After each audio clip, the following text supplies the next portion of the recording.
friends. It won't be long now until your new dial telephones are ready to serve you. And I know you're as glad as I am that we're going to have an as up-to-date telephone system here as any in America.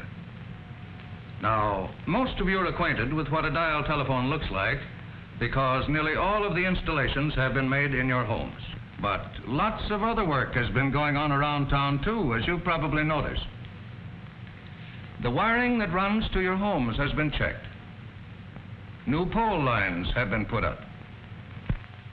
And new cable has been pulled into place. Things were happening behind the scenes too. In fact, the planning and the work on your new dial system has been underway for some time. A good many months ago, our engineers drew up the plans for the new equipment. It was built to these specifications in Western Electric's factories. Telephone equipment is pretty much standard throughout the whole Bell system, but each community has its own telephone needs, and our equipment must be built to fit those needs, not only for today, but for years to come. Sometimes new buildings are required to hold the dial equipment. In these cases, we try to have them harmonize with the surroundings.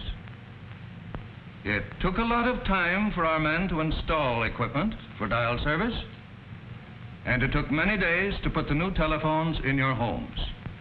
A little later on, I'm going to ask Miss White of our traffic department to demonstrate how to make a call with your dial telephone. But right now, I want you to listen to a man who has been working on the job of getting dial service ready for use. I'd like Mr. Johnson of our plant department to get up and tell you what happens during the actual cutover from the old system to the new one.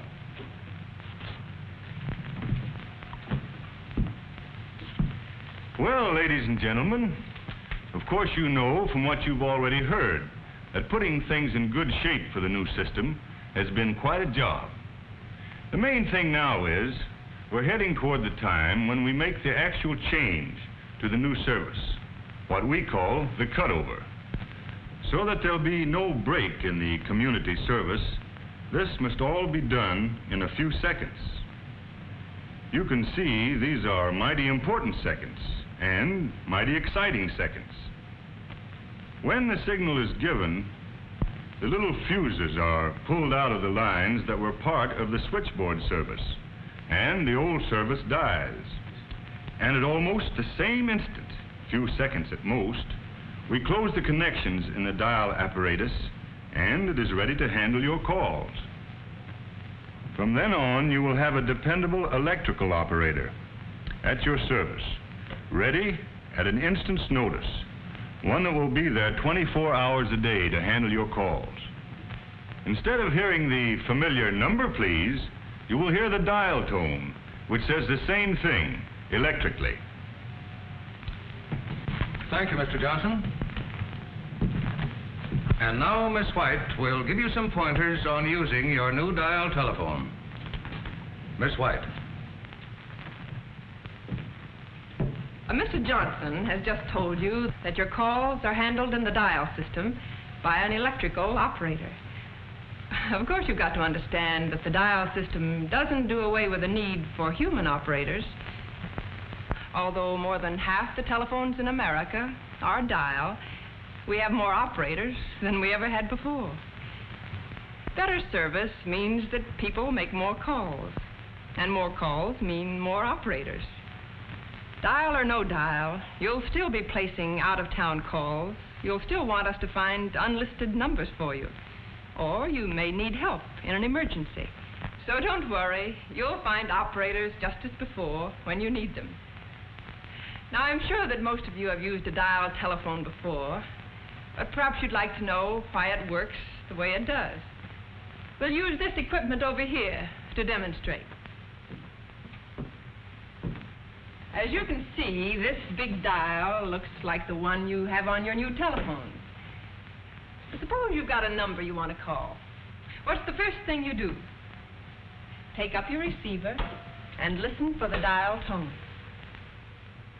Here's how it sounds.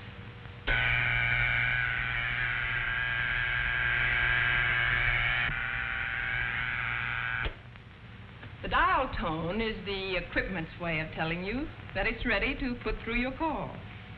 As Mr. Johnson pointed out, it's the same as an operator saying, "Number, please." If you don't hear the dial tone within a reasonable time, hang up, wait a few seconds, and then try again. As soon as you hear the dial tone, you're ready to dial the number you want. But before we do that, let's examine the dial itself for a moment. When you operate the dial, bringing it around to the finger stop and then release it, an electrical code message is sent to the automatic equipment in the central office. You'll get some idea of what happens over at the central office if you'll think of these columns of lights as representing the central office dial equipment. For example, if the first number you dial is 5, a 5 signal is received at the central office.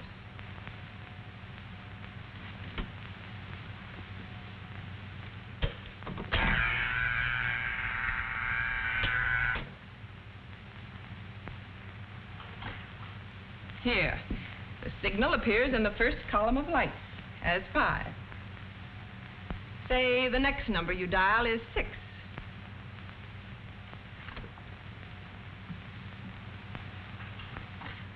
The signal appears in the next column of lights as 6. Suppose we say the third number dialed is also a 6.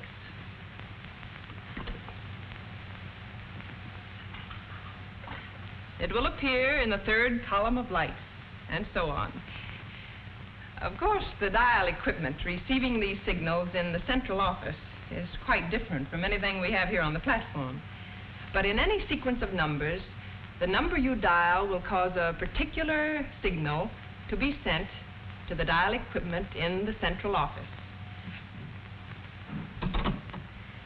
Now, let's start at the very beginning and see what you do when you want to call someone. First, you get the number from your new directory. Let's say the number is 4567.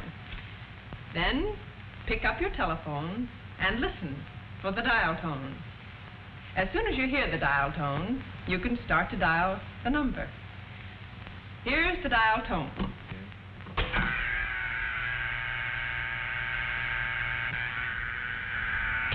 Four.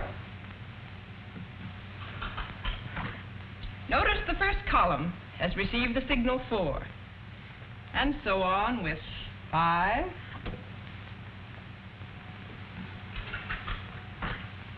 6,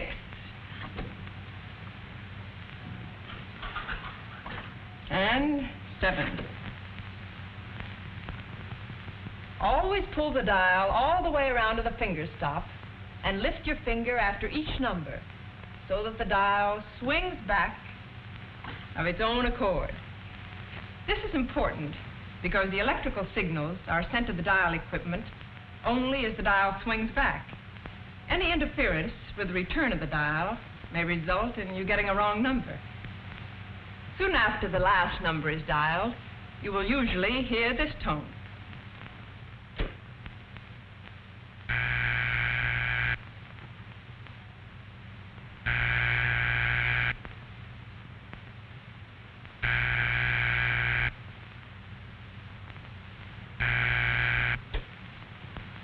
That's the ringing signal. It tells you that the telephone at the number you called is ringing. The party at this number will hear a clear, evenly spaced ring that sounds like this.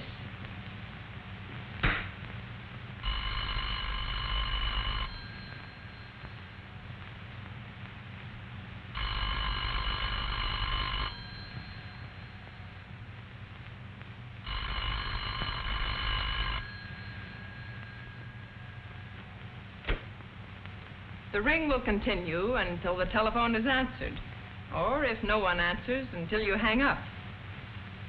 When you've dialed a number and that line is busy, you'll hear a signal like this.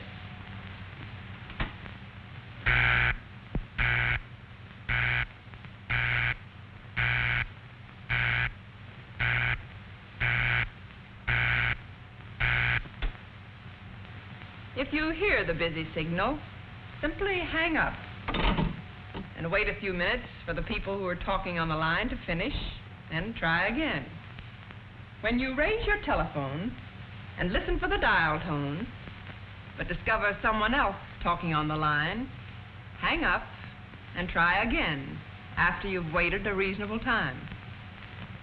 Also, if you lift your receiver and hear the clicks that indicate someone else on the line is dialing, hang up as carefully as possible. But no matter how often or when you call, always be sure to listen for the dial tone before you start to dial. For instance, if you should dial 8, before hearing the dial tone, the equipment may register only, well, some other number.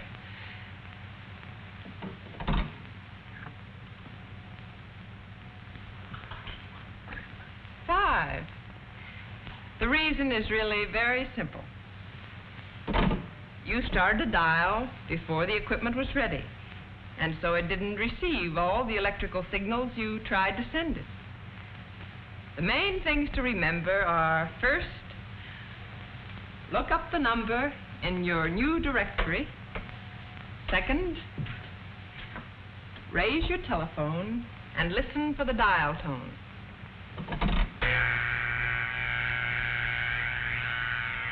Third, dial each number carefully, making sure you bring the dial all the way around to the finger stop each time. Then let go. Don't try to hurry it back. I'm sure if you follow these simple rules, you'll find your new dial telephones easy to operate, convenient to use, and quick in service. Thank you.